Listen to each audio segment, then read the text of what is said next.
آدي أدو مهد علينا الله كسكو قدوميها سيدو كلا قدقي نقلش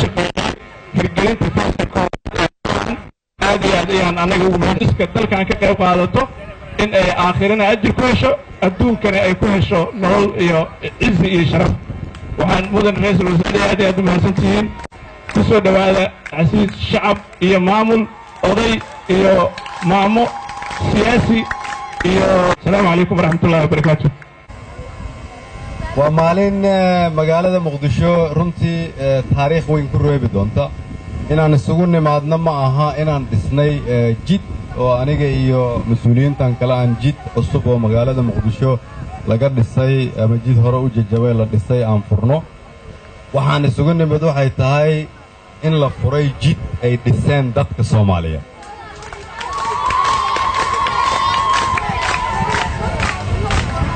qiimo weyn ayay ku fadhidaa inaan soo gaarnay waqti ah inaanan cidna wax ka sugin inay shacabka Soomaaliyeed iyo mas'uuliyiintiisu ay gartaan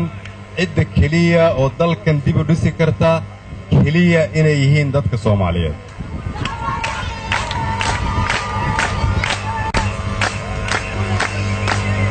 in shacabka Soomaaliyeed ay gartaan inaanay jirin cid u maqan in haweenka dhalinyarada culummada madaxda siyaasiyiinta inay kulligood isu yimaadeen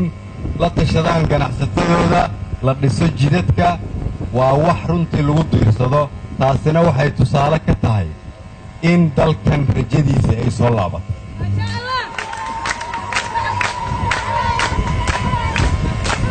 waa bilow aad u fiican in 26 kiiloomitir jid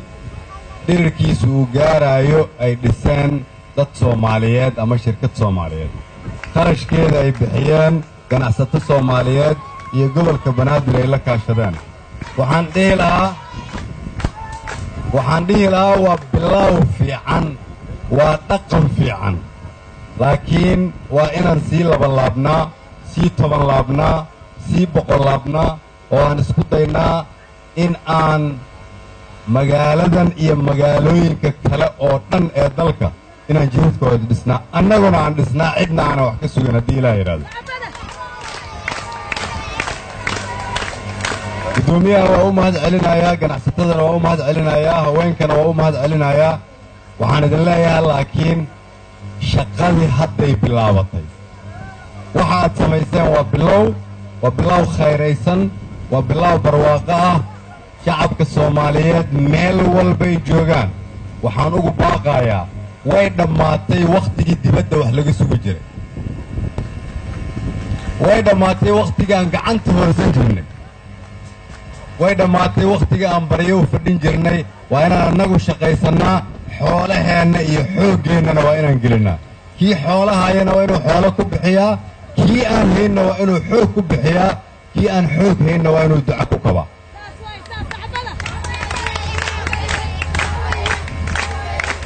waxaan rabaa siduu walaalkay yidhi Professor Dalxa intiina dhalinta yar waaba dhalin yartihiin laakiin 80-meedyadii bilowgii 80-kii markii aad dib u jalaacdaan ood fiirisaan magaalada Muqdisho siday ahaan jirtay waxay ahayd magaalooyinka dunida ugu nabadda badan midda ugu horeysa waxay ahayd magaalooyinka Afrika ugu quruxda badan magaalo ka mid ah waxay Soomaaliya taariikh la yaqaan u ahayd dimuqraadiyadan hadda la sheegayo dalkii ugu horeeyay Afrikaan oo qaaday inay annagu aan ahayn waxay ahayd magaaladii ugu badneed oo geesta Afrika ku yaalo oo ajnabi degan yahay waxaan rabaa inaan idin xasuusiyo magaalada waxaa maamuli jiray dad Soomaaliyeed waxaa dhisay dad Soomaaliyeed waxay ahayd dhul Soomaaliyeed waxaan rabaa inaad xasuusataan magaaladu waa magaaladii dhulku waa dhulkii dadku waa Soomaali waa inaan karaamadeenna soo ceshanaa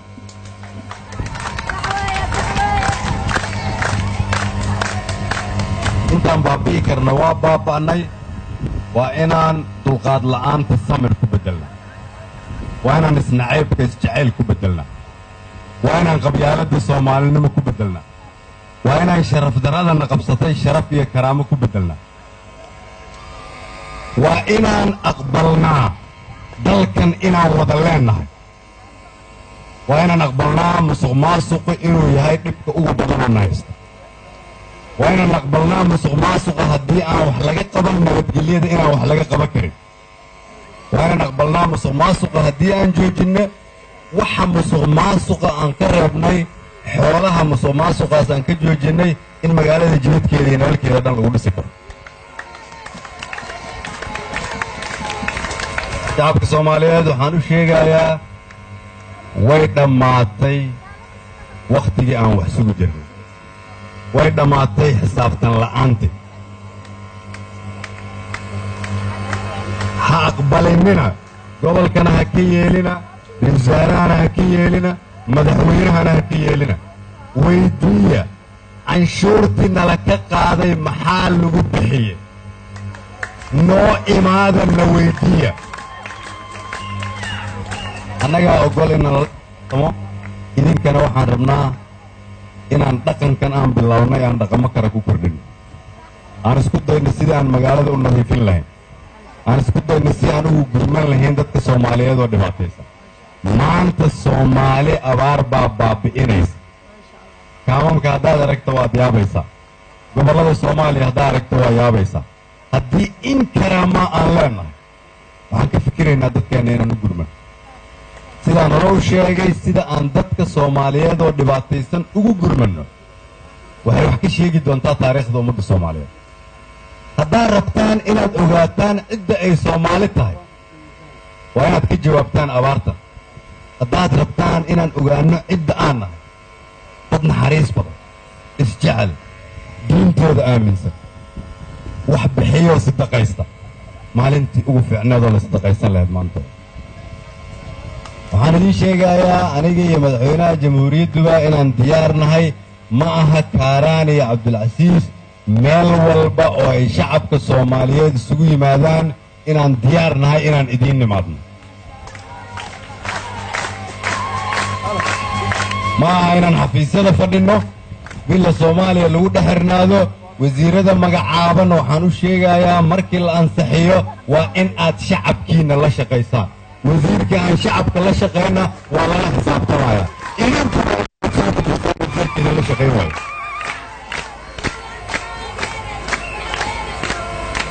walaalayaalow dalkan madaxweyne iyo ra'iisul wasaare keliya ma maamuli karaan iyo wasiirro dalkani waa dalkiina horena waa u sheegay fursad qaali ayaan haysanaa maanta ganacsatada soomaaliyeed waan u sheegay waxaa la soo gaaray wakhtiga ay la shaqay lahaayeen dowladdooda shacabka soomaaliyeed waa u sheegay waxaa la soo gaaray wakhtiga ay la shaqayn lahaayeen dowladdooda gabdhaha soomaaliyeed waa u sheegay xukuumadda wasiirada dhisan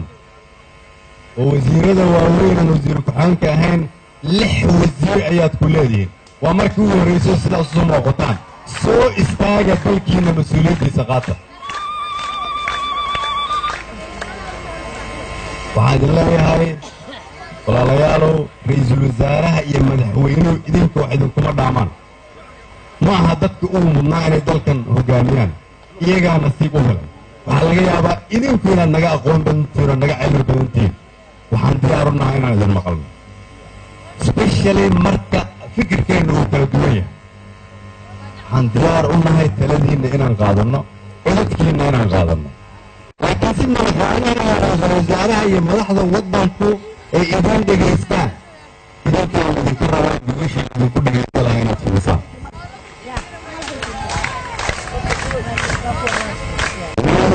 nala xisaabtama haddaan diidno inaan idiin imaadno u sheega shacabka intiisa kale waa ka mahad celinayaa sida sharafta leh oo naloo casuumay waa ku mahadsan tihiin meeshan wanaagsan aan isugu nimid waan ogahay inaan qorax taagannahay laakiin ma dareemayo qoraxda waayo qoraxda waxaa ka muhiimsan shucuurta kulligee naga muuqata iyo diilada ka muuqata dalkan inuu hore u dhaqaaqo